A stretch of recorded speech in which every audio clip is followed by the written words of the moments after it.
रघुवर के चरणार बिंद मेरे तो आधार है श्री रघुवर के चरणार बिंदु। मेरे तो आधार है श्री रघुवर के चरणार बिंद। दोनों हाथ तो आधार है श्री रघुवर के चरणार बिंदु। मेरे तो आधार है श्री रघुवर के चरणार बिंदु। मेरे तो आधार है श्री रघुवर के चरणार बिंदु। मेरे तो आधार है श्री रघुवर के चरणार बिंदु। मेरे तो आधार है श्री रघुवर के चरणार बिंदु। मेरे तो आधार है श्री रघुवर के चरणार बिंदु। मेरे तो आधार है श्री रघुवर के चरणार बिंदु। मेरे तो आधार है श्री रघुवर के चरणार बिंदु। मेरे तो आधार है श्री रघुवर के चरणार बिंदु। मेरे तो आधार है श्री रघुवर के चरणार बिंदु। मेरे तो आधार है श्री रघुवर के चरणार बिंदु। मेरे तो आधार है श्री रघुवर के चरणार बिंदु।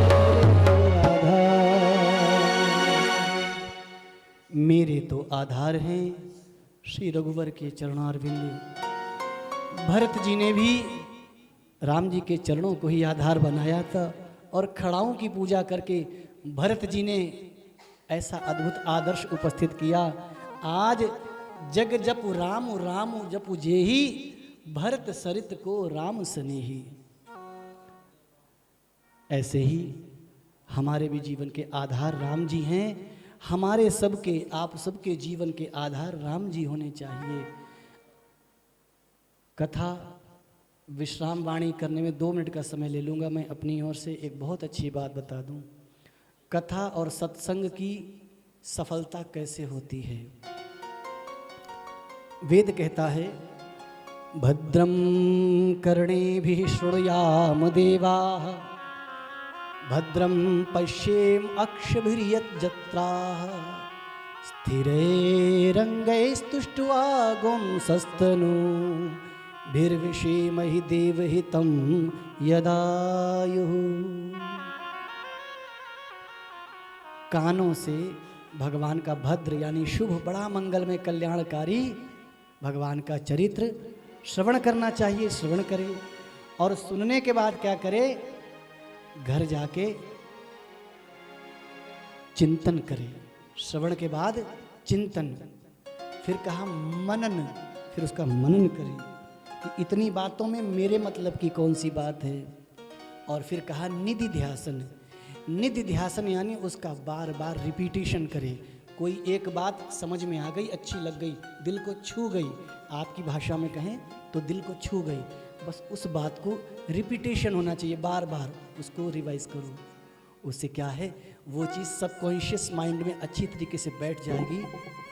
और ऐसी छोटे छोटी चीज़ों से, जैसे एक एक सिक्का जोड़ने से गुल्लक भर जाती है, ऐसे थोड़ा थोड़ा करने से आपको सत्संग का पूरा पुण्य फल प्राप्त होगा। क्योंकि इतने 2-3 घंटे के सत्संग में से आपने कम से कम एक हीरा तो उठाया। क्योंकि राम दड़ी चौड़े पड़ी, सब कोई खेलो आए, दावा नहीं संत दास जो जीते सो ले जाए। यहाँ राम जी के नाम के हीरे जवाहरात पड़े हैं।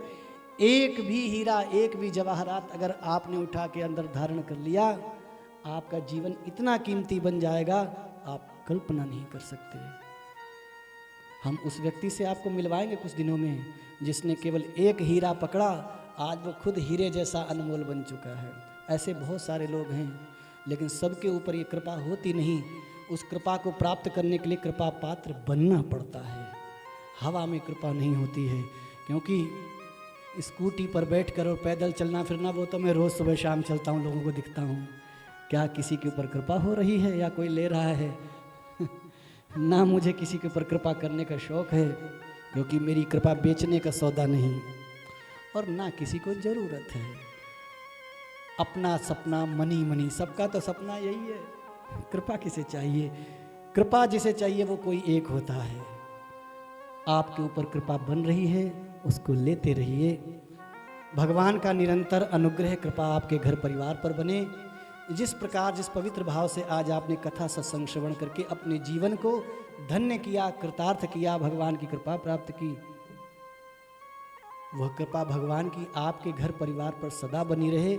इस शुभ मंगल शुभ आशीर्वचन के साथ यहाँ वाणी को विश्राम और अब आरती करेंगे।